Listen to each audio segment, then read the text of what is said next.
Okay, it's 5:30, so we begin on time. All right, welcome everybody. Thank you for being here. This is so very important, and I'm so glad to see that everyone is here, that our community, that we love one another, and that we want the best going forward. This is a special workshop, kind of like a town hall. So it's just not just the council members speaking. On the whiteboard, I've written the order of items that we are going to cover. So you can take a look at that to see where your comments, your ideas, and your suggestions best fit so that you'll know when to raise your hand.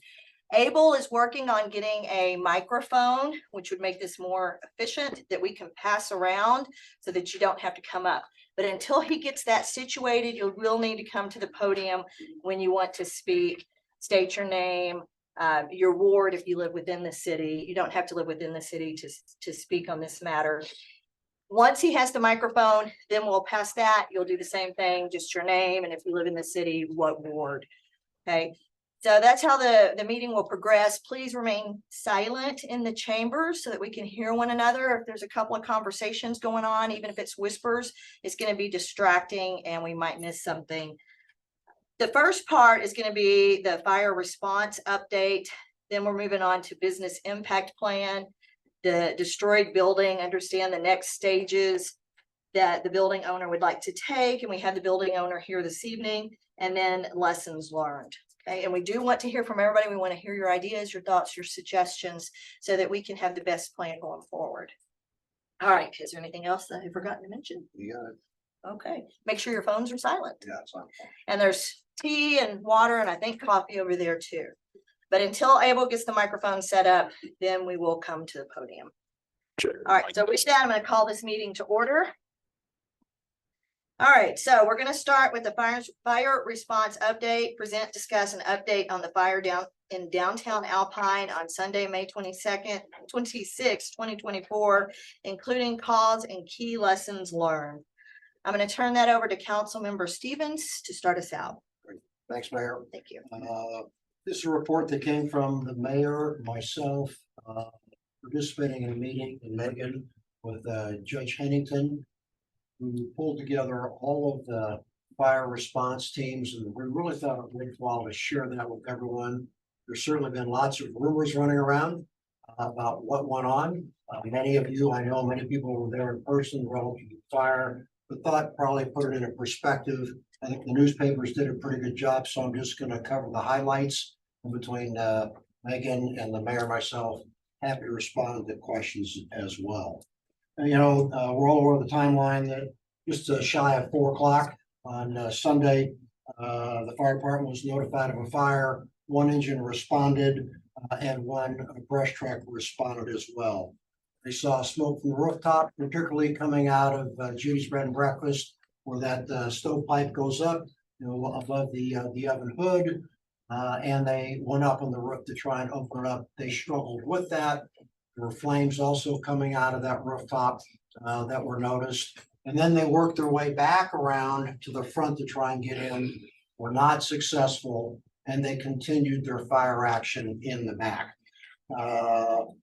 There was about 6 o'clock, engine number 3 was notified to be there, and there was a time period where the fire department thought the fire had been contained because they thought it was condensed to what was going on in that area within Judy's Bread and Breakfast.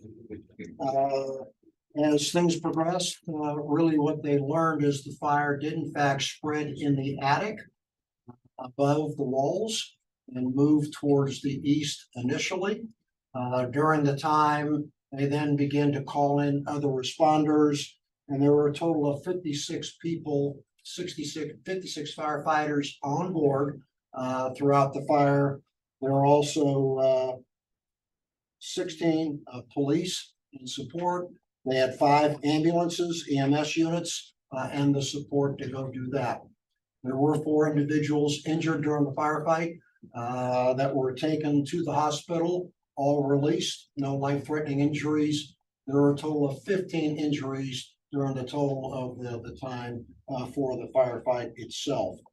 At about 6:30, the chief on site, Andrew Pierce, issued a mayday because what they begin to see, and some of you have seen that on video, the fire began to come out of the attic through the roof and do what a fire does called breathing. And a fire, the elements of a fire are very simple. You got heat, you got fuel, you got oxygen. Up in the attic, the fire was starved for oxygen and it burned through the ceiling and it began to breathe. It pushed itself out, pulled back in, sucks in oxygen, pulls itself out. And as soon as that was seen by the chief, he knew there was a potential very dangerous issue. He ordered a mayday, evacuated everyone out of the building. And then as we know what happened subsequent to that, there was a blowout on some of the storefront windows. Ultimately, the entire structure was consumed. Total structure, about 11,000 square feet. The building's 135 feet wide, 80 feet deep. In addition, there are some structures in the back, another 1,000, 1,500 feet.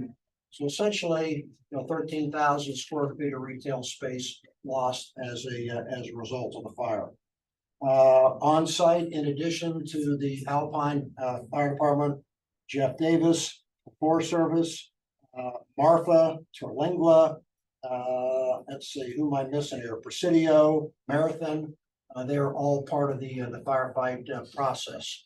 The fire, essentially, they believe it was contained and they started their close down at 11:30 on Sunday night. So that was the big activity from the fire. Let's follow on what's gone on, since then. On Monday, there was continued activity through what one might call campfires. The little fires burning up. And one of the things that we learned out of this building is it had a subfloor. And subfloors tend to be like attics. They got fuel. They're looking for oxygen. When there's a hole in there, the oxygen gets sucked right in and they flare up and create these campfires. It's further compounded. The floor was essentially a lot of railroad ties in terms of the subfloor. So it's a raised floor. So those things have a propensity to continue to burn. On Tuesday, there was continued activity and there was, we talked about bringing in an excavator to overturn all the rubble to be able to get it up and get it sprayed down to get the fire out. That did not happen on Wednesday. On Thursday, we brought a forklift in and that reaches out and lifted them up when the fire department was there and sprayed.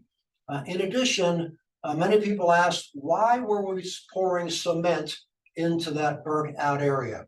It was not cement at all.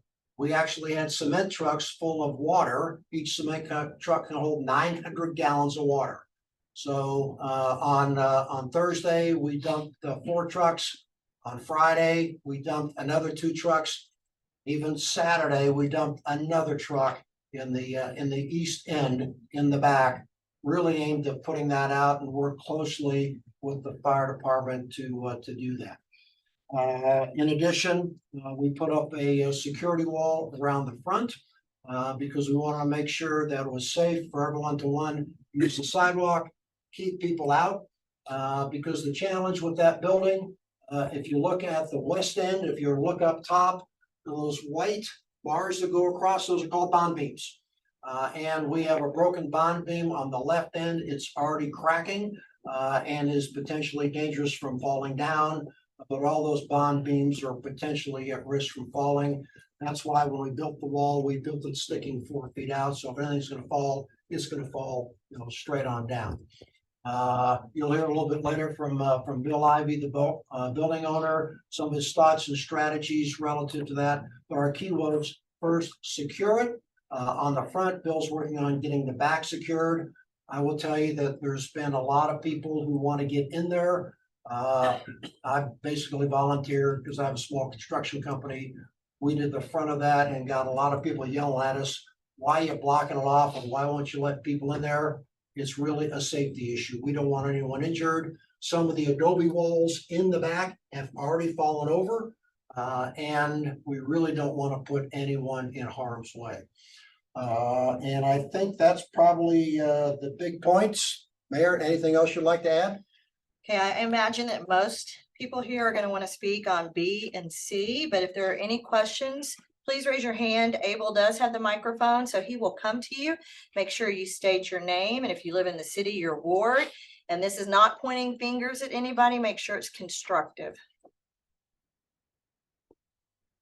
Hello, everyone. I'm Guy Fielder. I live in Ward 5. My name is Guy Fielder. I live in Ward 5. And I'm just curious, did the water system support that many fire trucks? Were we able to keep up with the fire trucks and the water? Yes, so the short answer is yes. Good. There was, in fact, I think, correct me if I'm wrong, in one hydrant, we had 5 or 6 hoses Yes. hooked up. Yeah. It did, there's no question, it did tax the system, but water was not an issue in terms of fighting the fire. Anybody else before we move on? Okay, seeing none, we're going to move on to B, Business Impact Plan. Understand the needs of businesses directly impacted by the fire and discuss actions needed to support them getting back online. Would you like to take this, or would you like me to pass it to the city manager Much past the city manager, and because I know there's a number of people here, and and speak about it? we can fill in and cover each other. Okay, So a little difficult for me because the city doesn't really have an initial plan. We're just supporting and directing individuals who want to support the businesses to make sure that they go to the Alpine Historical Association. It is a reliable donation to help them rebuild. We've also worked with the Alpine Historical Association on an individual capacity to help provide assistance, education, to direct the business owners and employees if they need help with anything. The cities, for us, the big business impact is, of course, we do want the facility or the building to be reestablished. Would like a business to come in there. It is the property owner's ultimate decision on the direction he would like to take. But the city is trying to support whatever decision he makes. Our ultimate is the safety of the structure. It will have to be demoed. We do have our building official here tonight. There will be requirements to do the demolition. The disposal of the property itself will have to go to our landfill. That will have to be worked out with TDS to be able to handle that type of capacity. But we are supporting as much as possible the business owners through the different associations that have stepped up, wanting to assist them. council, any comments? Okay, I'm gonna comment, Historic Alpine is the organization collecting funds. The last I had heard, they collected about $13,000. 24. I'm sorry, 24,000. 24. Thank you Yes, very as much. of last night. As of last night, which is great. 29. Is it 28? There you go. Who's that? Is that Wendy? Donna. Oh, okay, Donna. Donna, do you want to Donna's our say a treasurer. comment in terms of Abel will pass her the microphone. what's going on from a process standpoint? Bidding option. He can stand up, he has my time. Okay, y'all take the microphone when you speak. Thank you. And just say who you are. From a city perspective, we're just directing people. Yeah. I think we just had another like $1,900 donation, guitars that brought us up to about 29,000. Okay. Plus the mail that Matt's got in his hand right here. So right. there's probably some checks in here. Can you stand up? Sorry. Okay, there you go. Hi, Hi. and checks in here, I guess, that we have not opened yet. Is that right, Matt? So there could be more. Yeah. So for those funds are for what purpose? Those funds are to go to the businesses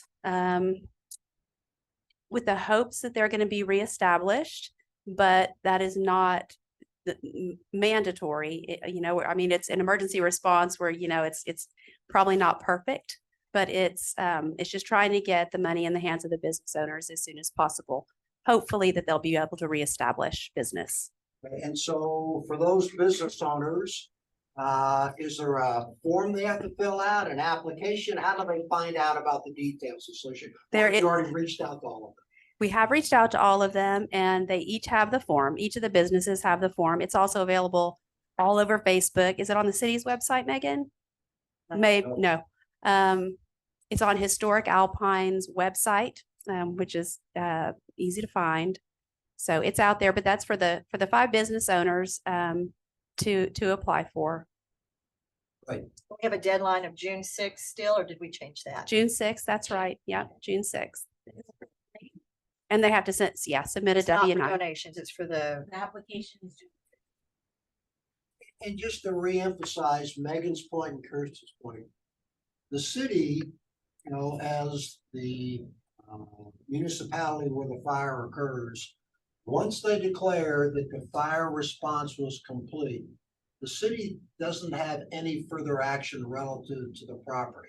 It's up to the property owner to take the action. City's certainly going to support when they can. We can get information out. As you saw, we got the sidewalks cleaned up today and, the streets swept again, so that's available to get back to business. But it really is now up to the businesses decide what actions they want to take and the actions that Bill Ivy wants to take as the owner to move forward. There's been a bazillion people who have approached me, and I'm sure all of you, that says, hey, we got this great idea for this property. It's great space. Please give that information to Bill as he works his way, through the process. I've also been asked, gee, Rick, why is the city putting up that wall? That's not a responsibility of the city. The city did not put that up. Yours truly did. It's just a donation back to create the safety, because we're pretty black and white about what the city can do and, what the building owners, what their responsibilities are. So just want to help make sure there's no buzz on that peach from that discussion. okay, I see a hand up, got the microphone, just stand up, introduce yourself. Lori Griffin, Ward 4. I would also just like to recognize Javelinas, Yeah. Oh, yeah. business. They did a great fundraiser, and I believe they gave that stuff in cash to the businesses. Okay, okay. Just hold your hand up and Abel Well, will I come just to you. want to point to the monitor up there. It looks like Abby was waving her hand a minute ago. Oh, there's Abby. Oh, she's on. Okay, Are you gonna let people up? to yes, talk? yeah. Yeah. Hey, Abby. everyone. Kirsten did a great job at answering the questions. It was more about the deadlines, how much we received, how we plan to. The main thing is we want to get these funds into the hands of the victims of the fire as soon as possible. But with that said, additional funds will likely come in after that. So we'll keep everybody, we want transparency is very important. So if we receive additional funds after, we're having a meeting Wednesday. We're hoping to just start distributing these on Thursday at the latest. Anything else that comes in will be added to that. Yes. So that's it. So thank Okay. you. Thank you, Abby. Glad you're here. Okay, all right, just state your name and My name is Chris Ruggia. I live in Ward 3. Along the lines of money coming in after that, the last weekend of June, Visit Alpine, Art Walk, Big Bend Arts Council, possibly others. The 28th and 29th is going to be a fire benefit weekend. And so musicians started contacting me wanting to play and share their talents and the support of the folks whose businesses were destroyed. And so on that Friday, the 28th at Granada and at Alcove, we'll have, I don't know what time it's going to start because I've got about 15 bands already that want to play. So, that's great. so yeah, we're going to have a day of music on Friday, and then that's going to go towards the Historic Alpine Relief Fund. And then on Saturday at American Legion, Art Walk is holding a blowout barbecue, which some of the folks we've lined up for Friday are going to play Saturday. And so there'll be bands and barbecue and a silent auction. And that is going to be specifically a fundraiser for the artists from Gallery on the Square that lost all their work. Anything more to add there, Lance? Yes.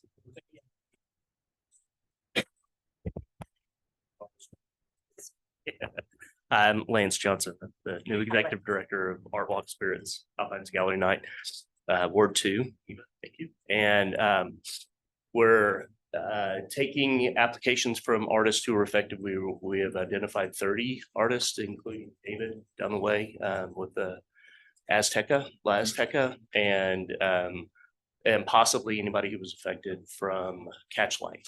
So I think they got all of their art out, but we're not expecting too much, but possibly.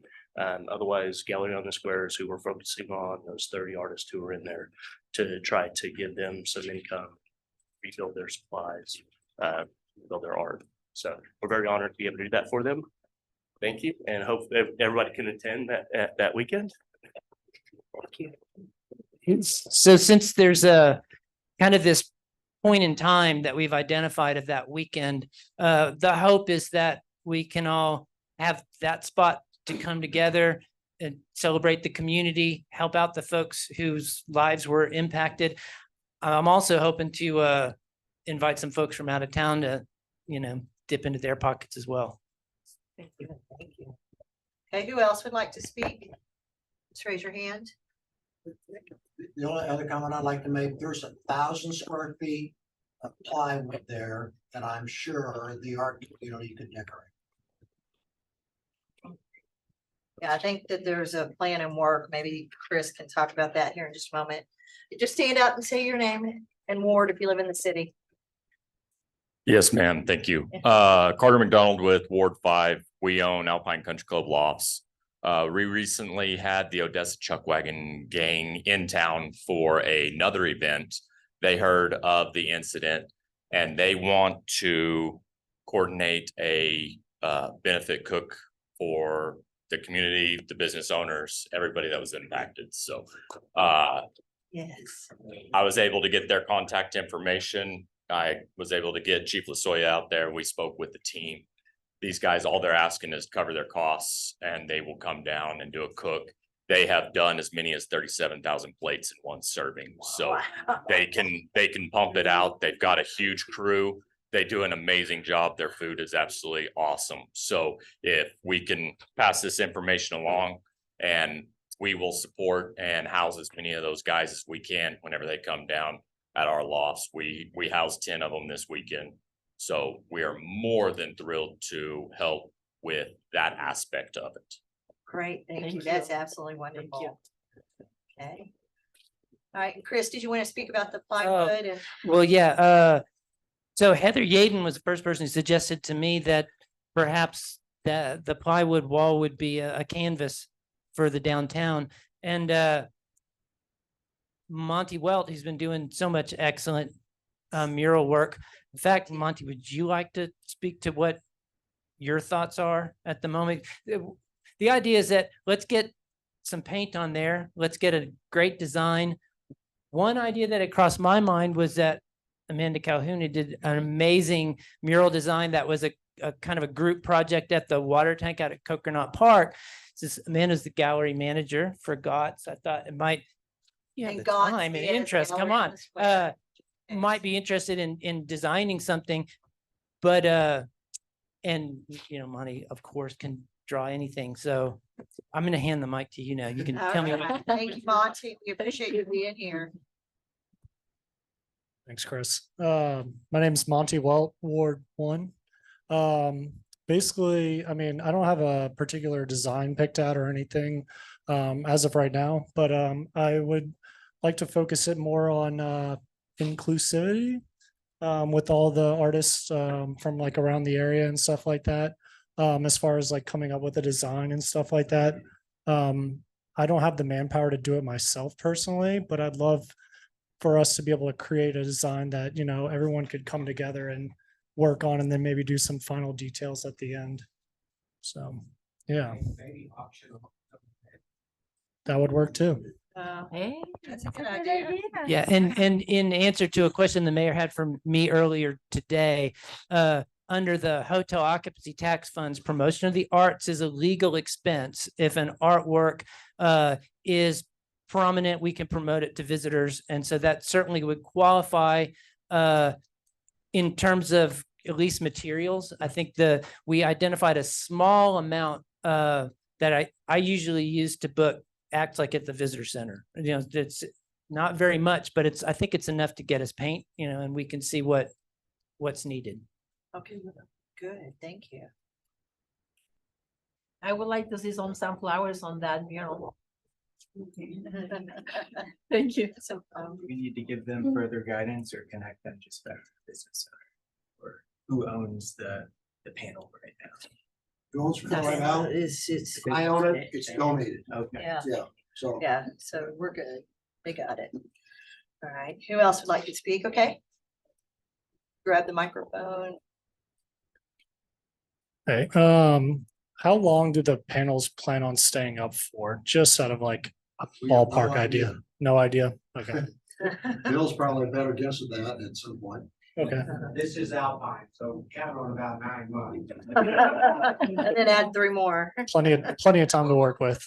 All right, thank you. Yeah. I would like to speak, please. Okay, go ahead. Okay. Hello, my name is Yosdi Valdivia. I live in Presidio, Texas, but I live in Alpine for 2 years for college before making my way to Gallery on the Square. So I am the artist that was there that day on Sunday, May 26th. I asked my husband to come along with our child, a 9-month-old baby, Francis, to come to the gallery with me. At 3:40 p.m. during lunch, we saw a gray cloud forming at the back of Gallery on the Square. We ran to the back to see if it was the microwave or if it was an electrical problem, but we did not see the source. In my head, I thought it was not a big deal because it was just like a small cloud of smoke. So I called the director, Amanda, to let her know, which of course she advised me to call 911 immediately. Upon that, after the call, we noticed that Judy's bread and breakfast, was filled with smoke. The smoke was gray and it smelled like chemicals. We knew it was the kitchen, and at any moment, an explosion could happen. So I ended my call with 911 at 3:41, and firefighters and police arrived around 4 p.m. Almost 20 minutes to get there. I was heartbroken. I want to express my sadness, my disappointment, my anger for all that is lost. I want to express how poorly these buildings were maintained by not being properly secured with insurance and yet not being inspected properly by the owner. Cynthia? Okay, remember that this is not about pointing fingers. We need to stay focused here. But I'm expressing, what happened. I understand that we don't want any fingers pointed. You I can was continue there, to so speak as long as you follow that rule. Otherwise, I'm going to cut you. Well, I just wanted to say that there's no exit doors at the building. So if anything, how can we have exit if, things could have gone wrong? Okay, well, moving forward. All right, thank you, Yosidia. We'll cover that. Yeah. All right, so item B is to understand the needs of the businesses directly impacted and then what we can do to support. So we've talked about some ways to support. Are there any business owners here who are up to speaking about their needs so that we know what your needs are and what we can do for you? Okay, microphone. Abel. Abel, up front. Right here. Thank you.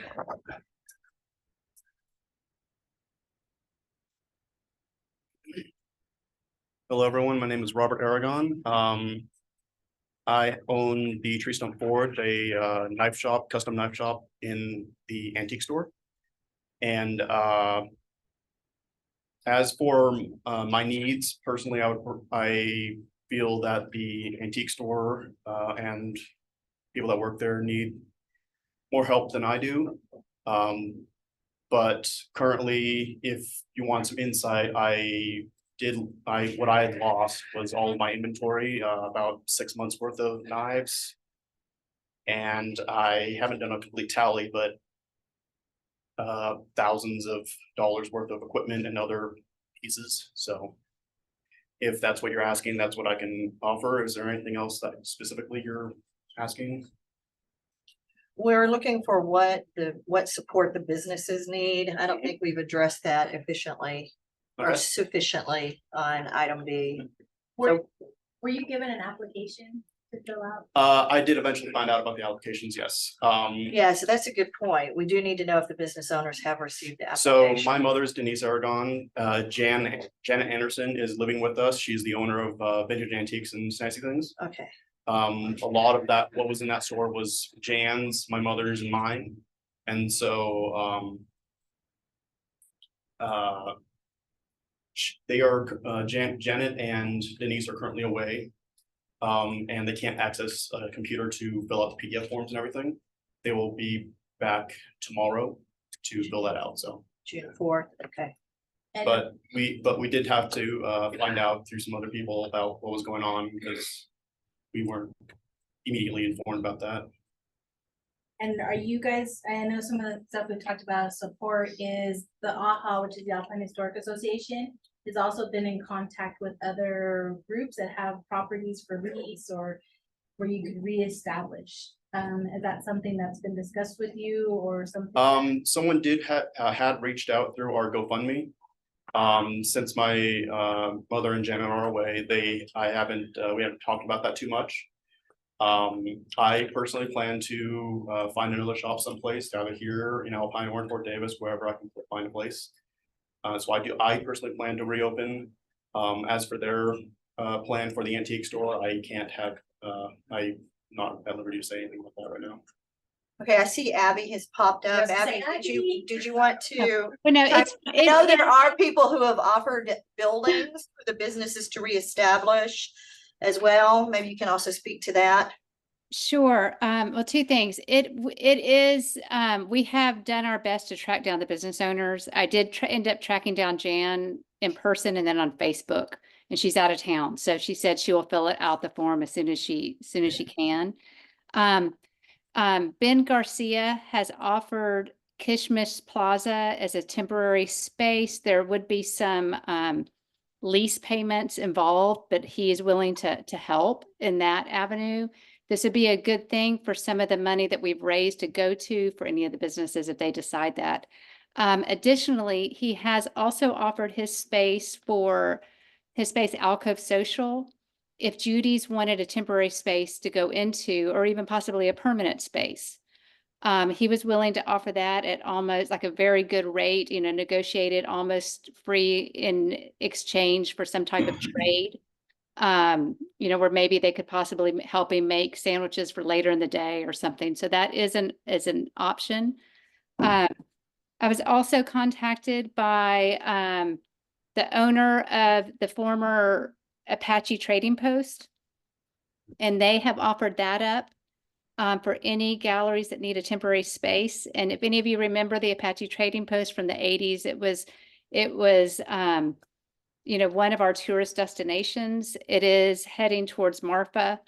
And additionally, we also have the Pace building that was offered. It is available. The Pace building, I'm calling it the Pace building. It may have a real name, but it is on 6th Street. I think it's 212 6th Street. It's right across the street from the courthouse. So if anybody's interested in these spaces, to please contact us. We have historic Alpine representatives present today. I'm available all the time, even though I am traveling. So if you have any questions, please let us know. So Abby, were you able to reach Judy's Bread and Breakfast to let them know that Alcove had? Yes. Okay. And they are considering that. They did turn in, we've received the applications from 2 business owners, Eva and Judy's so far. That's all we've received. We have some other ones that have called me and told me that they will also send applications. We have a place on this application, I'm not sure if you want to go over it with everyone, where we have asked if they are giving any of this money back to their employees to take to cover cost. we have a special situation at the galleries or maybe the antique store where there's contractors, or I say contractors, independent businesses inside, the artists all represent themselves. So if artists want to send in an application, I mean, that is fine. What we think we will do, and I think this is the fair thing, is that we will look at all the money that is donated. We will divide it up between the 5 businesses, and with the exception of some of the funds that have been earmarked by donors for certain folks, like certain businesses, a few of the donors said, please make sure Eva gets this, or please make sure Judy's gets this amount. And so we will have all of that printed out, and we'll take that into consideration and continue to divide it up. And hopefully everyone that was affected will get back in business as soon as possible, or at least get on their feet. We don't want anyone to, be without, not be able to pay their electricity, their groceries. This is an emergency fund, that we would like to get that in the hands of affected people immediately. Thank you, Abby. Thank you. To clarify, are those grants open to employees of the businesses as well? Yes. Yes, we decided that. I mean, we hope that the business owners would file, would submit the grant form and then make sure all their employees are taken care of. But if any employees are, without money right now and they need it, please send in that form and we'll take that into consideration. Of course, it will come out of the division between the 5 companies, or 5 businesses, if that makes sense.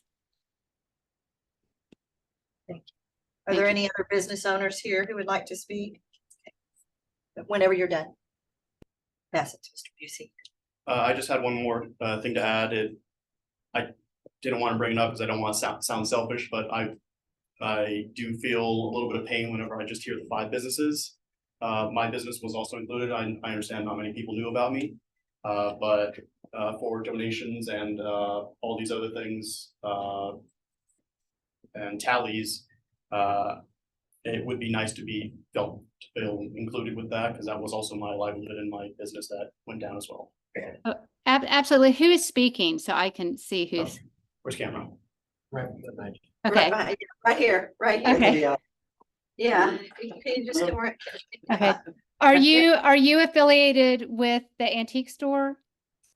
I was within the antique store, but I was a separate entity. Oh yeah, no, and that's understandable. And those are the tricky ones where you have one business, but there's multiple contractors within the business. And by contractors, I mean individual companies that operate in that. So yes, so we're including that. The umbrella would be the large business, the business that they were under. But yes, send in your application. And if you want us to include your business name on anything, please send it our way, and we'll make sure on everything that's going out, we can go back, and make sure your business is included with the others. Thank you. Thank you. And then last thing, sorry, we It's okay. do need, in order, because this is, Historic Alpine is a nonprofit. With the applications, we do require a W-9. There are, I looked this up. There are certain, if we're giving this to individuals that need to pay their rent and stuff like that, that can be considered gifts. Businesses, it will be considered income. However, there are forms that you can fill out, we need to consult a tax attorney. But there's forms like the 4684 business casualty loss form that all business owners should research and talk to their CPA or their tax attorney and say, should I fill this out for this year's loss? Abby, can you repeat that? I know they're trying to write it down. Sure. There's a form it's the IRS form 4684. It's a business casualty loss report. Now, that may be contingent on if the city requested a disaster declaration. I'm not sure. That's what we need to begin to talk about with. We probably maybe need to get a tax attorney to help us, to maybe volunteer some time and give us their expertise so we can make sure everybody is protected and that nobody's, having to pay taxes on any donations.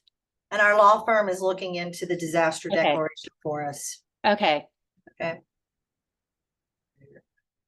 Something. Mr. Busey was next. And then you- Go ahead. Right here, Mr. Busey, right here. First of Hold it up all, to your- what type of comments are desired here? We want to know what your business needs. Okay, first of all, though, I want to say that Rick Stevens has done more than any other individual in this town to remedy some of the problems that could have occurred. He was there for 3 days of demolition. Safe. Microphone. Oh, Thank you. Get us safe out and of course, the guardianship of those wooden panels is very important aesthetically and safety wise. As far as myself, we built that shop 18 years ago when Bill Ivy had the Ivy's Emporium, which at that time was almost like a Fortune nursery, one of the most popular and attractive businesses in the town. He did a lot for that building. He gave a lot of help to people who wanted to have businesses there. It's a tragedy for all. I was there with an artist in my shop and smelled a slight amount of smoke. It was probably coming through the evaporative cooler because there was nothing outside. The fellow I was with went back to the gallery. He's with one of the galleries, and I went out back. And I noticed that something was happening. And it was very clear that the chimney was on fire coming out of the, whatever you call that. And then the fire department showed up. There were about 6 or 7 people working on trying to put that out, but it started to spread what I thought, and most people thought, to the extinguishable point. At that time, I left for a meeting with Rod Ponton and a dinner for my boys who had graduated from high school. 6 o'clock or so, maybe 6:15, I got a call from Bill Ivy, who had come up from Terlingua after I called him earlier. And he said, "You better get up here right now." And it was a very difficult situation because of the smoke. Before that, before I left the area, a city employee came to me and said, "Should we shut the gas off?" This is when it was still a minor issue physically. I said, "Yes, you better shut the gas off." And I don't really know how to express myself on this. We had our loss, but I can't help but think about others who were severely impacted by this. I also think of our future as a visitor destination. That block was one of the most important parts of it, and yet we had vacancies on the corners of 6th Street in Holland, 5th Street in Holland. Already there was, I think, a diminishing in our visitor potential with the Holland going through major reservations and not having the Century Room. One business closed because they had lost a lot of business of people who used to go to the Century Room and enjoy themselves. So I think there's a big picture here, as well as one for each individual who suffered from this. I think of others more than I think of myself. For me, it's sort of retirement. We lost a lot, but I do hope that Alpine recovers and gets its status back as a viable, true art town. Thank you. Are there any other business owners here? Okay, Eva, and then Mr. Stone after we hear from Eva. Good afternoon, everybody. I own Eva Salon for 23 years, and it's really hard for me to talk today. But I'm just grateful for this great community that we're all working together. I already have a place to work, thanks to Jesus. These people have been supporting me immensely. They're not charge me rent. They let me use all the equipment so I can go back on my feet and see what the future comes to. And I'm very grateful for all the fundraisers they're doing for us. We lost a lot on that, but we have to keep forward, looking forward, and grateful to be in this wonderful community of Alpine. So God is good, and He's going to help us to keep going because He's looking for us. And you know, it is not that we look for punishments, but now the community is stronger than before.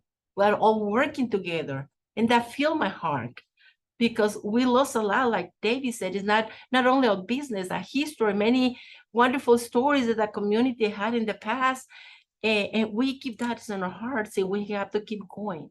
So thank you, everybody, for all the support that I given to all of us, and keep going. Thank you. Okay, all right, pass the microphone. Yes, okay, there it is.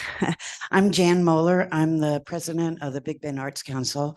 And so kind of over the gallery on the square, we had, like you said, 30 or more artists because we always do rotating shows. So we have additional guest artists that are in there, and we have several of them represented here. Thank you all for coming. I really do appreciate the amount of support that the city's given us. We are moving forward. We did lose, the artists especially lost all their artwork. Quite a few of them were very prolific, so they have some artwork to show, and we are already in the process of finding a space, and we will be starting soon with showing art again. Our main support needs are for rent assistance, for display that we have to replace for the artists, and those can be pretty expensive being far out here to get them to us.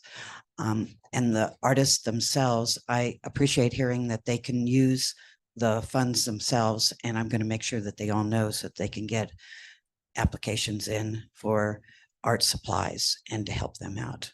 And I appreciate Eva saying all that about the community. I'm overwhelmed by all the support that we've all gotten. Thank you. Thank you. Okay, thank you for waiting, Councilmember Stone. Thank you. And Abby, I see you up there too. An apt time to bring this up, just with it being impact plan. Wanted to make sure that we're taking care of our firefighters as well that were there. And just had a couple of questions. Do we take care of medical bills for the firefighters that were injured? Fantastic. And No. the city does Not with the city. Oh, but so the fire board, there's a board that the Yeah. city, the county put together. And so they are being taken By care the of. oversight. Okay, fantastic. So I just want to make sure that we do follow that through so that we're taking care of any long-term effects that they might have as well. And I do want to mention that a local counselor has reached out and said that she'll provide free counseling services for anybody impacted. So just send me an email to my mayor email and I can forward you that information. Responding to your questions, You have the cards? I had to go to the hospital. They didn't charge me anything because I had mild inhalation of the smoke, and they didn't charge me. They said they have more people checking it. They were not charging us to check. So yeah, they're taken care of. Okay, and the city manager has those cards. I've been looking for them. No one asked me. I asked Gio. I've been looking for them, haven't I? They were given to me. Okay, and Abby, did you have something else you needed to add? I think it was kind of like a voting thing when you accidentally vote in an auction, but I do have something to say. I'll stop waving my hand.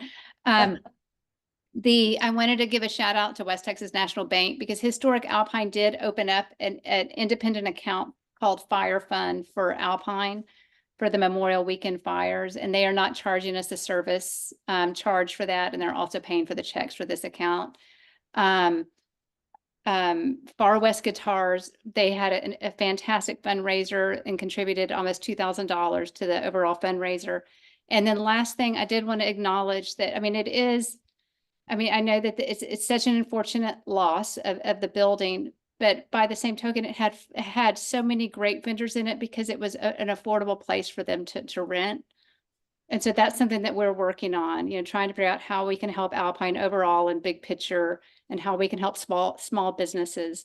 So that's it. I'll be quiet for the rest of the No, you don't time. have to be quiet. Okay. No, we need to hear from you. Okay, where's the microphone? Where's Abel? Oh, there's Abel. I can talk loud. No, we need it for the recording.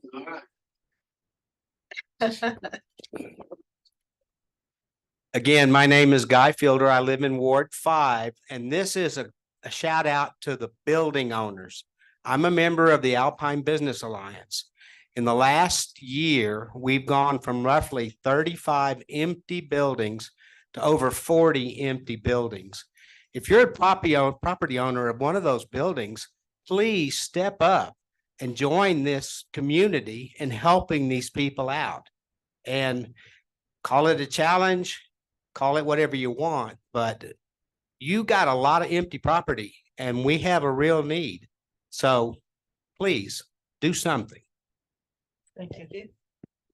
Okay, anything else on this topic? Do we understand the needs of the businesses? Are there any other business owners or consignment individuals that were within that want to speak before we move on?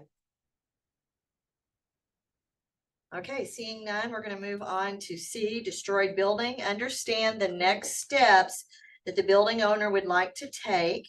Discuss actions needed to support the building owner, including any special requirements associated with a building destroyed by fire so that the property can be rehabilitated and returned to use, including any special requirements from a historical perspective.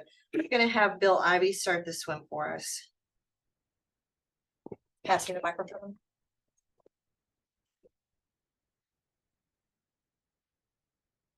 Well, thank you. I'm kind of like it's a little bit difficult to talk about this.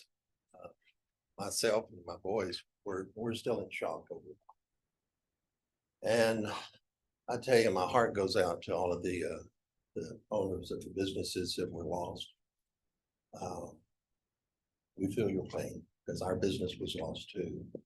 And so much of our personal things were in a fire, destroyed. I don't know if you've had a chance to see the fire before. Mr. Ivy, can you speak up? They're saying they can't hear. Sorry about that. Yes, follow the mic. Yeah, all right. Is that better? Can you hear me now? I don't know if you've all had a chance to see the fire before. Councilman Stevens so graciously camouflaged it. And but it's total devastation. The last fire that was put out was Saturday morning, I think. And me and the boys went in to just see what we could find. And out of 13,000 square feet, it all fit in a 5-gallon bucket.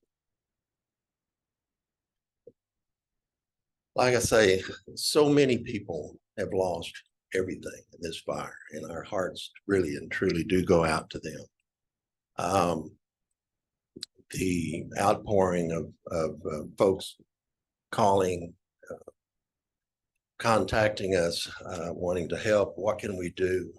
I don't know. There's nothing we can do yet. Councilman Stevens, you have been wonderful meeting with me all throughout last week, as has been Judge Hennington. There's been many meetings and discussions and strategies, and it seems to change 3 or 4 times at least every day. So I look forward to working with the city, county, and the community in all of this. I've been making a few notes here as we went along, because I want to address anyone's concerns, any questions that anybody has. Also want to thank the fire department. I was there watching it burn, and I know that they did everything that they could. It was just too big of a fire. I mean, the magnitude of this is still overwhelming to me. When they called for a May Day and the different communities showed up from all around, even Terlingua, I thought that was amazing. And I appreciate all the first responders that showed up. I didn't know that there was over 56 or something like that. That's a lot of folks. even the Forest Service they were, I think they were getting burgers at Dairy Queen and they showed up. So there's just, there's a lot of things here to think about. We're still devastated. We're still in shock, taking it literally one day at a time. And each new day I found something new that we're going to have to, another government hoop to jump through. There has to be an asbestos inspection now. But before the asbestos inspection can happen, we have to hire a structural engineer to make sure it's safe for the inspector to go in. So it just seems to snowball at this point. And I am overwhelmed. I'll tell you that. I have no direct plans for the future. I'll be upfront with that because we're just trying to get to a point to where it can be cleaned up. And that's going to be a huge job in itself.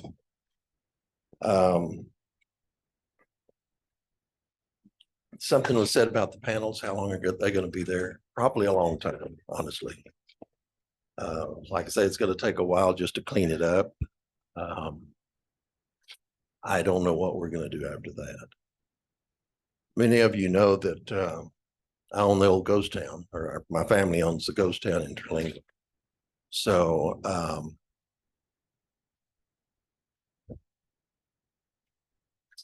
when I bought the property here in Alpine, Alpine was a ghost town. All of the businesses in downtown were empty.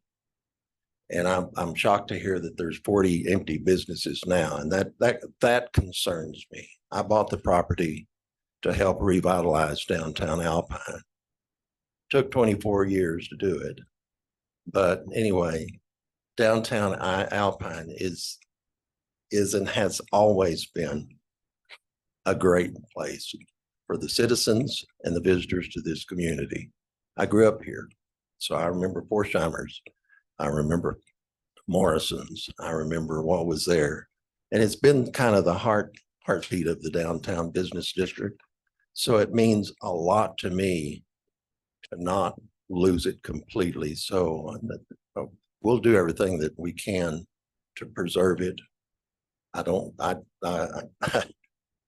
the money to rebuild what we lost, but I'm open to anybody and everybody that has any suggestions. Like I say, it's going to be a slow process. Don't even know what we can do at this point. And we're very transparent. So if anybody has any questions, please, let us know. But the outpouring of the community, the monies that have been donated, it's incredible. I mean, there's 5 businesses, 6 if you want to consider yours and ours. That was our business too. So So Bill, Mhm. are you wanting to hear ideas? Because I've certainly heard a lot of ideas, and probably many of these people that are here this evening have ideas they wanted to share with you. I would love to hear any ideas. Okay, so Historic Alpine, Wendy, who's speaking on behalf of Historic Alpine? Abby. Hi, Abby. You're on mute.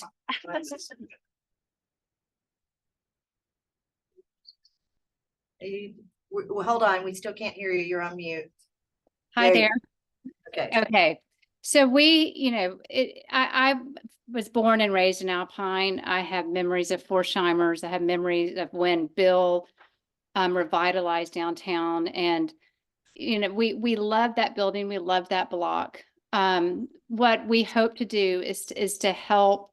We don't want to rush and get something up there that's wrong and that doesn't fit, and interferes with the architectural integrity of downtown Alpine. So with that being said, is that once everything is cleaned up, there are some opportunities. And this was actually, Rick Stevens had this idea first, is that if we were able to clean up the lot temporarily and maybe do dark night sky compliant festoon lights and have an outdoor plein air like marketplace temporarily for pop-ups, concerts, and farmers markets until we, until Bill maybe raises the money, maybe Historic Alpine helps him raise the money to rebuild something that fits and that is indicative of the original railroad town Alpine. And if you look at the old photos, you'll see that if you look at the old photos of the Holland Hotel, you can begin to see the building before Forsheimer and Morrison's had it. And, you know, maybe we work to try to rebuild something like that. Also very important in the weeks to come is the rediscussions of a downtown historic district. Planning and zoning and Historic Alpine have worked for the last 3 years to really begin these conversations and start the process of what can we do to make this area a historic district, to where the building owners can then be able to qualify for tax credits, grants. There are all sorts of features and benefits that Alpine can benefit from, including, you know, tourism, just that there's a host of them. We are going to host a Wednesday at lunchtime, a Q&A informational meeting via Zoom with Post Oak Preservation, and they're going to give us a presentation on how Alpine can benefit from historic districts. If any of you are interested in that, we will post the Zoom link. Catherine, I'll give it to you. So anyone that is in town that wants to hear this presentation, give you one more job. We will also, if it's easier, I'll post it on the Facebook, Historic Alpine's Facebook, a Zoom link. And, you know, anyone is invited. This is just, we're going to, the Post Oak Preservation, they're the ones that have helped the Holland Hotel project with their survey and application for the National Register. So I have helped them and worked with Post Oak Preservation through that. So we're going to hear what they have to say. So I think there's a bunch of Alpine. This is an opportunity for us to really, you know, think about where we are, not only next year and 5 years, but down the road. Abby, can you also put that on the Historic Alpine website for those who don't have Facebook? Sure. Absolutely. Historic Alpine's website is historicalpine.org. Okay. So historicalpine.org. Abby, I like your ideas. I sure do. I look forward to working very closely with the Alpine Historic Commission or Council or whatever it is. Hopefully with the state. I mean, the building was well over 100 years old, and it has some very historic aspects to the building. With that said, also, there was a storeroom that also was destroyed that was filled literally with a museum of artifacts, furniture, art, papers, history and everything of the Tri-County region that was completely destroyed. And I think I'm just as heartbroken over that as anything else. And I also wanted to recognize that my 2 sons are here, but also the whole Ivy family here. My son Zane and his wife Gabby are zooming in, and Lisa's on the Zoom also. So yeah, you have a family that's very, very dedicated to Alpine, and very much, like I say, we own the ghost town of Terlingua, so we're very much dedicated in preserving historical buildings, culture, history, everything. So we're limited with our resources. I mean, that's the bottom line. So any avenue through maybe the Texas Historical Commission or anything that the city can do to help out with grants or helping us with applying for grants or anything, we're open to any of that. I'd love to hear anybody else's ideas. Y'all raise your hands. You have ideas and thoughts you want to share. Okay. All right. So we have 3 hands up. We'll come around to all 3 of you. Let's start with, sure. Tom Curry, Ward 2, and I've got a gallery just a block from the fire, and saw the whole thing. And I had a question about the adobe walls in there, if they completely had to be demolished, or can they be? I used to do fibercrete construction, and Jesus, that works for you. used to work with me. And there's ways of restoring those walls, you know, bring it back to its glory days. And I think it can be done pretty economically and strong. So if there's talk about demolishing it, I think we ought to think twice. Thank you. All right. Right. Thank you, Mr. Curry. That's actually something I did want to bring up. I heard the word demolition. That concerns me deeply. Those adobe walls, I know how to deal with adobe. And I can tell you that they can. Right. And so that adobe wall, the main adobe wall can be saved. We own a ghost town. We know adobe. So I'll do everything I can to preserve the adobes. I mean, it's very unique, and those adobes go back to the first time that downtown Alpine burned down. And so that they're over. They are the main center adobe support is. Now, some of the stuff in the back, I don't know, but the Ivy family is pretty good with dealing with adobes. So hopefully we can keep those.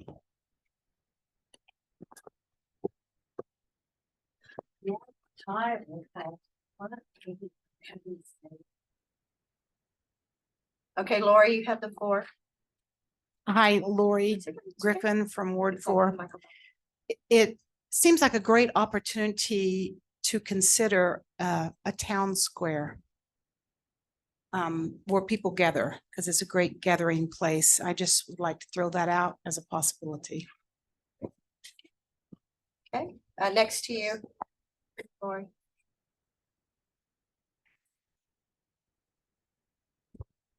Hello, good evening, Jeannie Pinkerton, Ward 1. And I would just like to concur with that idea and many others that I've heard. And I love the adobe walls. And Mr. Bill Ivy was my first customer in Alpine as a previous outside sales representative. So were the Wards and many other wonderful people that are dear to me.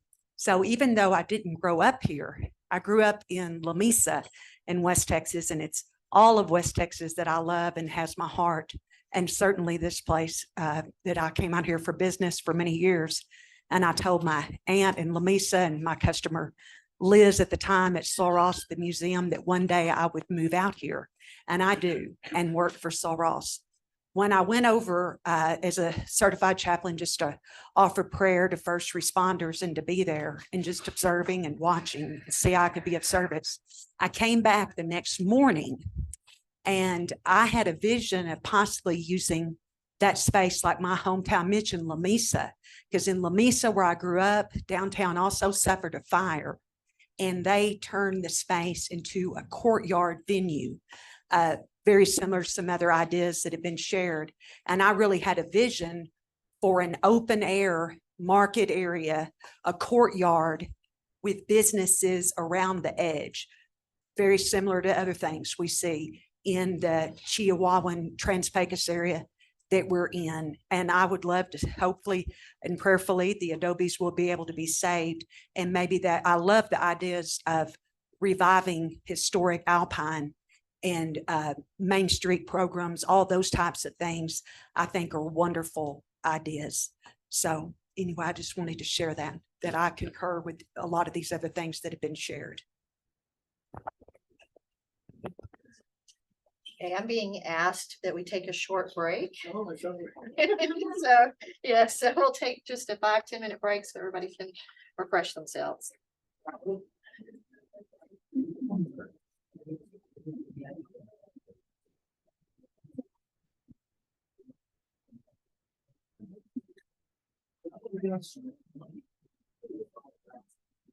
Restrooms, by the way, are right through the door here to the Civic Center. The men's will be to your right, and the women's around the corner. Do you want the microphone?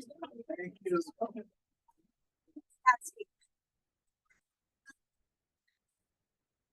Do you have ideas to share? Did you want the microphone? Yes,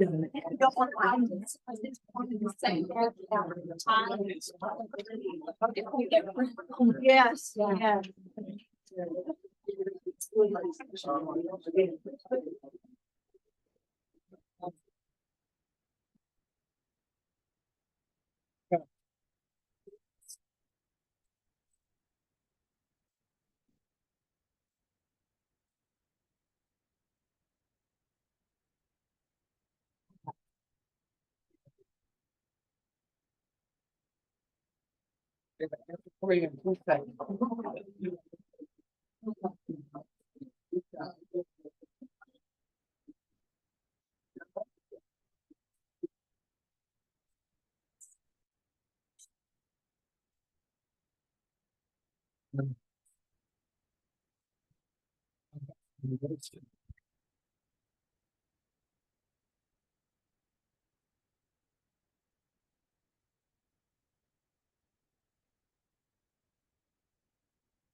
All right, everyone, take your seats. Was that good? You can, y'all can hear. There's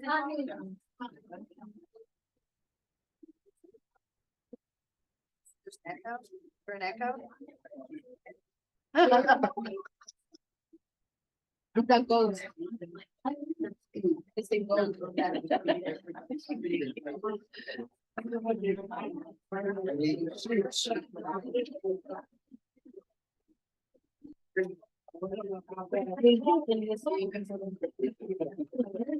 I'm making sure. All right, are we ready? Can we still hear? All right, okay. Back in session. All right, Mr. Ivy, if you'll stand back up. I know there were some other people that wanted to address you, but before we do, I wanted to let you know that we do have those counseling service cards up front. If you know a business owner or somebody who has been impacted and wants to take advantage of the free counseling services, it's by Genesis Integrative Counseling and Wellness on 5th Street in Alpine. Phone number and information is here for you guys, okay? All right, so we had finished up the last comment. I believe Mr. Busey wanted the microphone next. He was next in line. Yeah, yeah. And remember, you have to put it really close. Yeah, well, I think there's been some mention of Plaza. Well, this is supposed to be an art town. We had an art colony here back in the 30s and 40s that produced two of the top WPA muralists in the state. We had Carol Fairley, who taught so many people to be master artists, including my oldest son. So to be an art town, we have to look like an art town.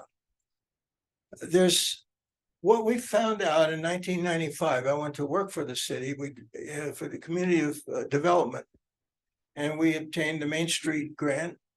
And during that time, we had a documented $8 million reinvestment in our downtown area, because it was considered a blighted area back in a previous study. There was 68% of all the town was used for storage.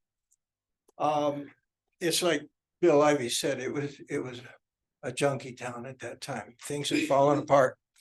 Under the Main Street program, we created grants that created the Wall of Pioneers and the parking behind it, Kiowa Plaza, Old Town Square, the Murphy Street improvements, street lights, sidewalks, and it was a really depleted area there.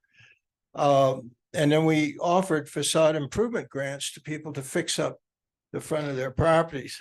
So from about 1995 to 2000, we did have a program that rebuilt Alpine and included some of the greenery we're talking about. At that time, I was asked to design a St. Francis Park down in Presidio. That became an attraction for that town. So it's not about me, it's about what the city can do to get back into some kind of a program like Main Street to rebuild this town in a proper way. Now, I've heard the Plaza idea mentioned. That could be done, and that would be a major visitor attraction if it were attractive. All the murals were retained that are there now, because there's 3 very important murals in Mural Alley. I'd hate to see them bulldozed down when that is one of the most popular areas in this town. I know when I was running my shop, when I would walk out the back door, there was always somebody there with their family taking pictures.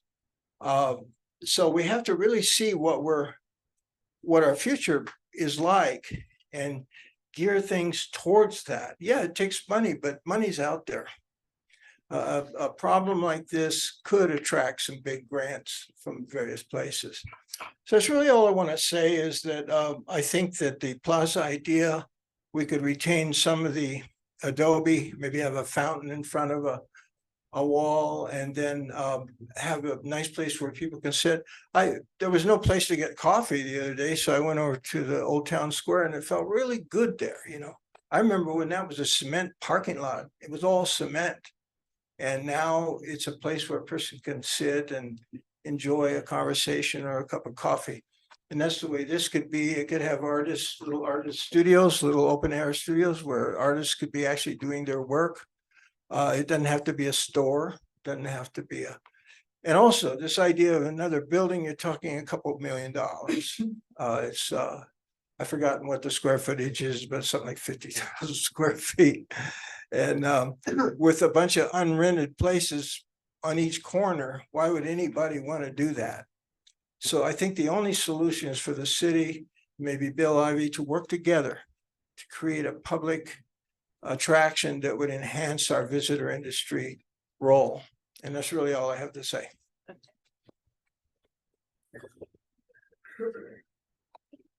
Anybody else?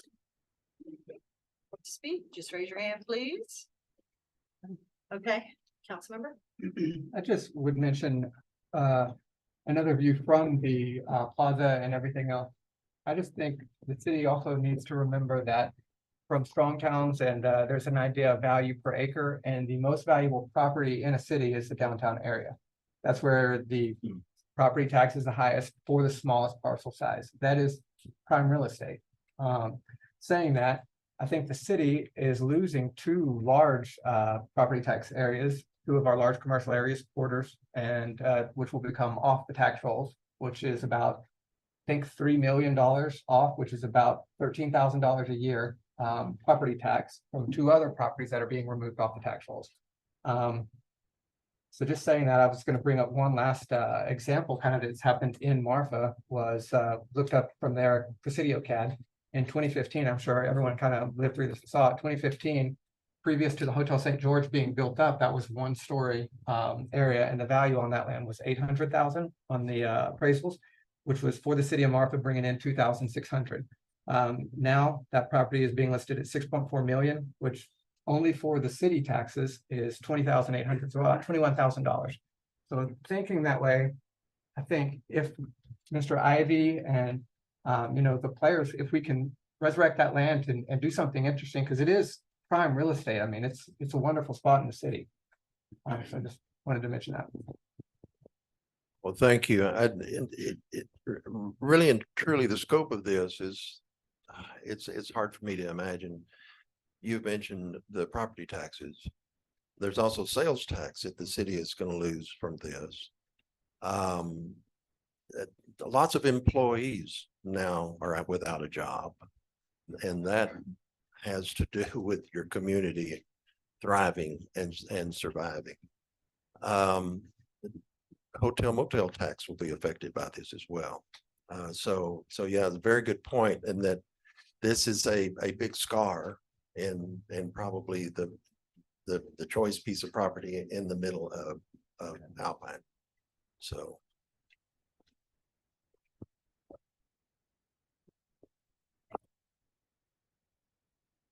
I'm Lisa Fielder, from a proud member of Ward 5.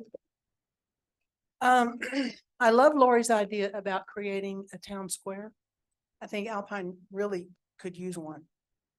But I also know that we have just lost a block of property that probably produced the greatest amount of sales tax revenue we had in Alpine, and that is also a critical thing for a town. I also know that there are lots of grants available right now for affordable housing. And I'm wondering if there's a possibility of Mr. Ivy working with the Alpine Historical Association to create a new kind of retail center that has retail below and affordable housing above. We're short of housing here. We need it. Dual use properties now are very popular, with retail below and housing above. And I think something like that would be a real benefit to Alpine and an important way to save our sales tax revenue, which is critical to our future.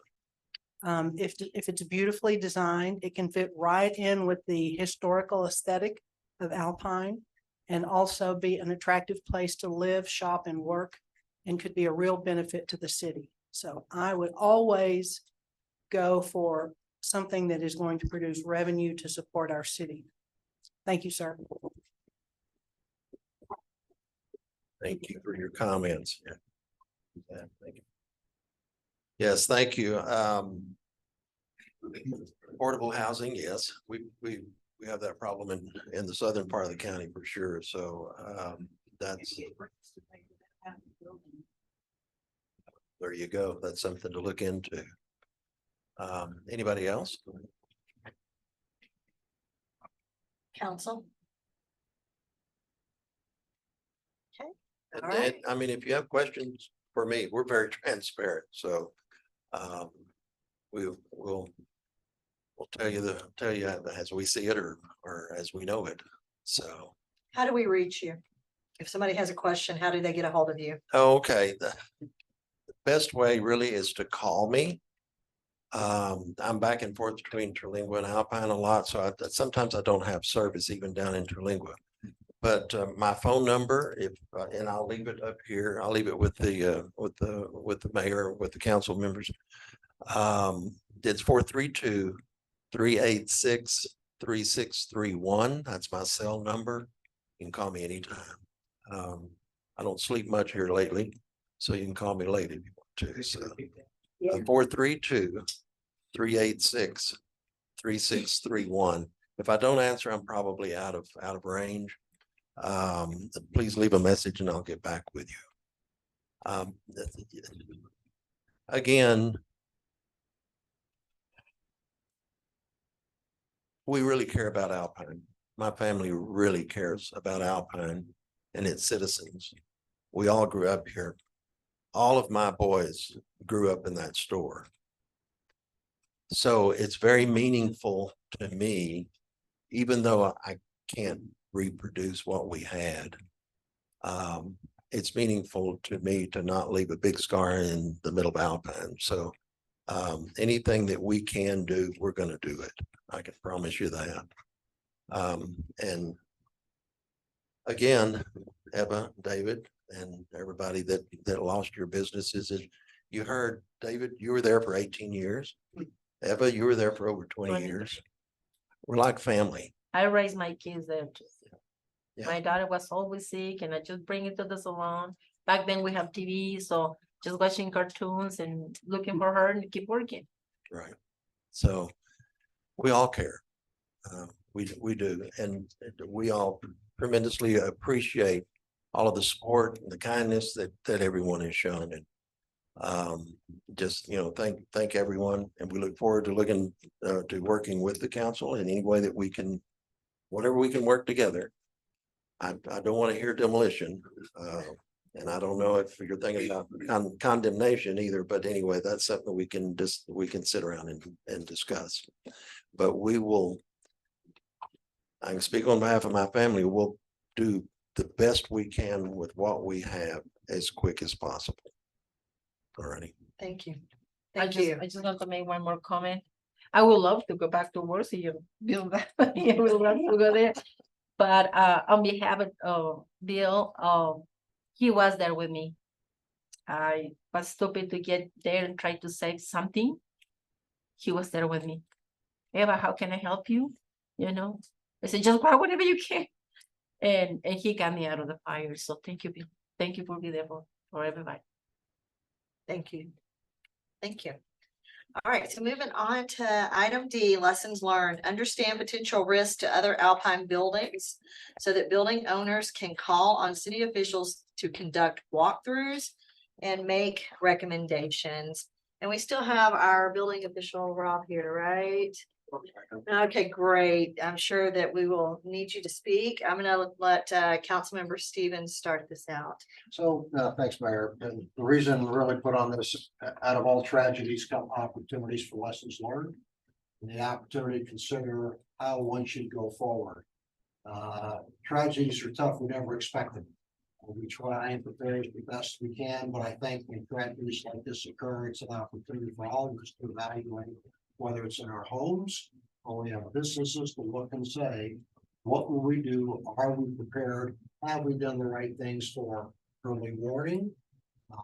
And do we have insurance?